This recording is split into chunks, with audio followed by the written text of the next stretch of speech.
A little sidewalk prophets to start our Easter morning here on the Alex Garrett Podcast Network. And as we sit here on March 31st, 2024, tons of thoughts ruminating through my soul, through my brain today. And one of them is, first and foremost, that Christ did not die in vain. Mega churches aside, there are good people every day who do God's work, whether it be here in America, whether it be overseas. And I think one of those people, unfortunately, got killed the same week of Good Friday, which Cardinal Dolan points out in his New York Post, column op-ed for Holy Weekend, for Holy Saturday and Easter Sunday. I'm going to post that in the description below because it's a very, very powerful article on the life of Jonathan Diller and how his death on the week of Good Friday,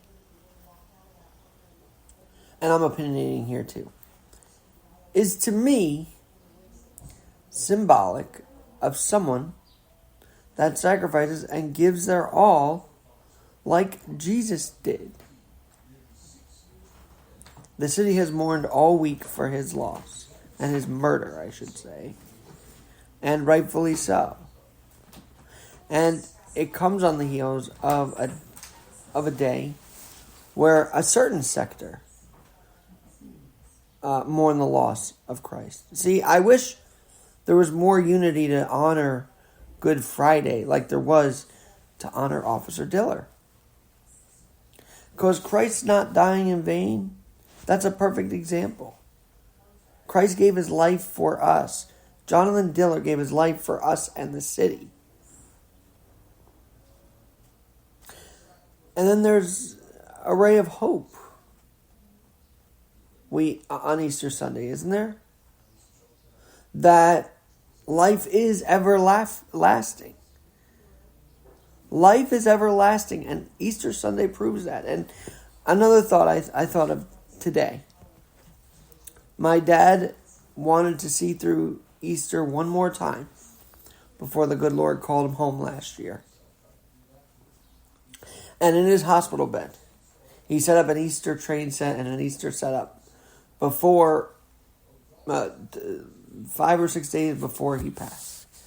And I knew he wanted to see through Easter. I knew he wanted to have Tom's Restaurant one more time before going home to the Lord. And I'm reminded today that his spirit and his life will be everlasting, because we continue the tradition today of going up to St. John the Divine. That is a way I will continue to make his life everlasting, is by continuing the traditions he set forth at a very, very, very young age, and the different places we went to. But I'm thinking when I say Christ does not die in vain, he did not hang on the cross at 3 o'clock in the afternoon in vain.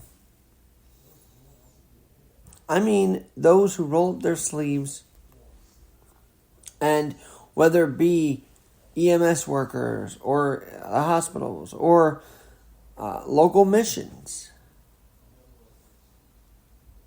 those are the people that are continuing God's work. I know mega churches get a bad rap, but at the end of the day, we can look aside from that and say, who are the people on the ground, beside being in the pulpit this Easter Sunday, that are doing God's work? We have to focus on that in this next year. Is not always focusing on who's in the pulpit. And I love our pastors at Good Shepherd Lutheran Church, but we're also doing things beyond the pulpit. And that's what we got to think of, is who's doing work beyond the pulpit. Because that was Jesus. Jesus did not have a pulpit. He had sandals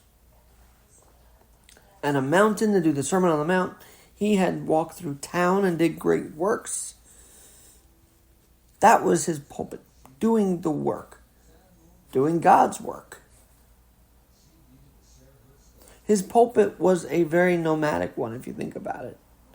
Whether it was the fisherman story where he told the fishermen to put down their nets and join him.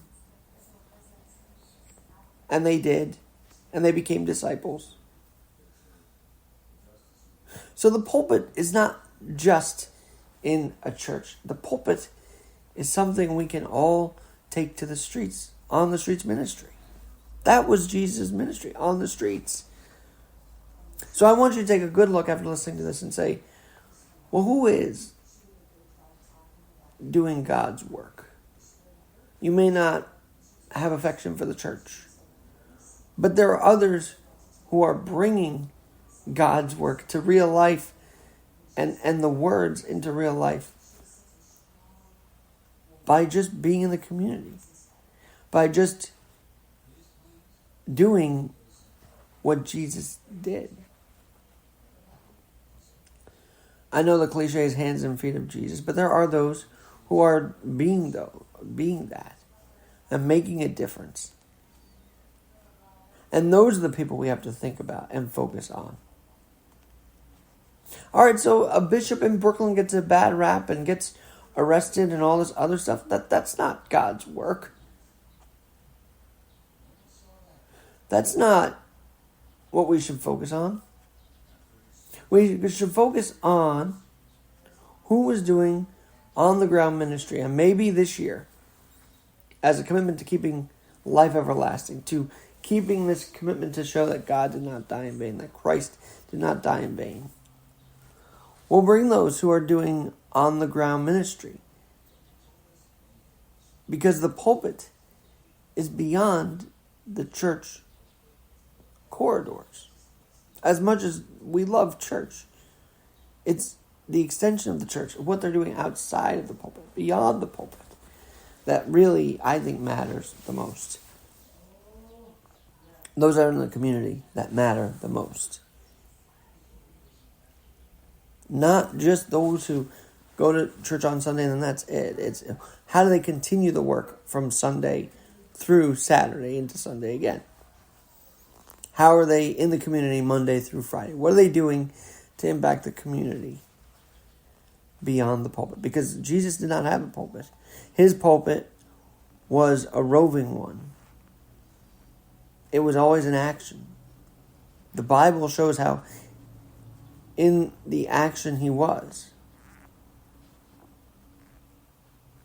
His words meant a lot too.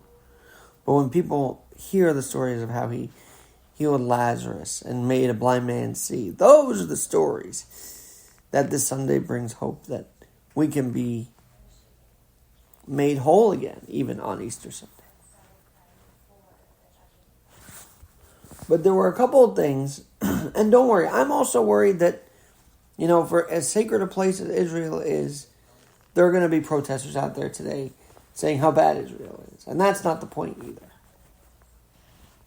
You cannot disrupt a church service and be anti-Semitic. You just cannot. That is not who Jesus would want us to be as a society, and who you, if you decide to protest a church service, should be. Israel is a very holy land, a holy ground. And his birth and death and resurrection took place on that ground. So please, if you were thinking about protesting today, don't even do it. Stay away. We don't need anti-Semitism on Easter Sunday either. We do not. And that's been on my mind also. But let me get to where Cardinal Dolan wrote this in the Post.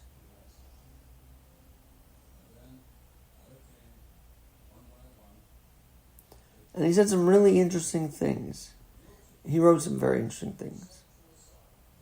Jesus dying on the cross on Good Friday with a sobbing mother underneath, with the young beloved disciple John was with her. Officer Dylan dying with his wife and little boy Ryan mourning him.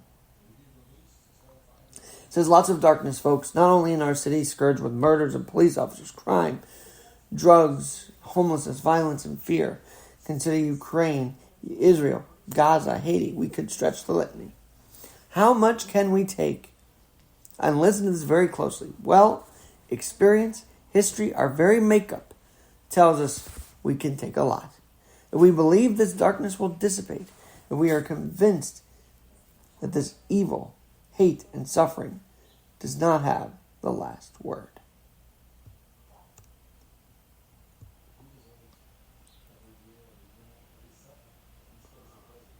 He says, only 3 months ago at Christmas, we rejoiced as the same Bible reports that at midnight, that blackest hour, the people who walked in darkness saw a great light. The Prince of Peace, the one who would 30 years later call himself the light of the world. He says, it's as if we realize that a broken, fractured, wounded world is beyond our fixing. We need saving. We need God. 3 days, remember, the number 3 in the Bible means a lot, a long time. But here's the light, the promise, the reason we have to go on. Then comes Easter. And this is the best line. He says, he shares his triumph with those of us who believe. God has the last word. Those powers who were giggling and tapped into Good Friday afternoon. Sin, Satan, evil, hate, death are on the run. Jesus is risen. So to correlate Officer Dillard's murder to Jesus' murder on the cross.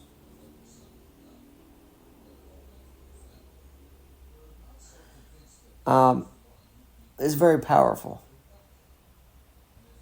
And I hope this Easter Sunday, this soul of the city can be resurrected. And that every one of our souls are resurrected. No matter what denomination. Today's a time for rejuvenation. Have a blessed Easter Sunday, 2024.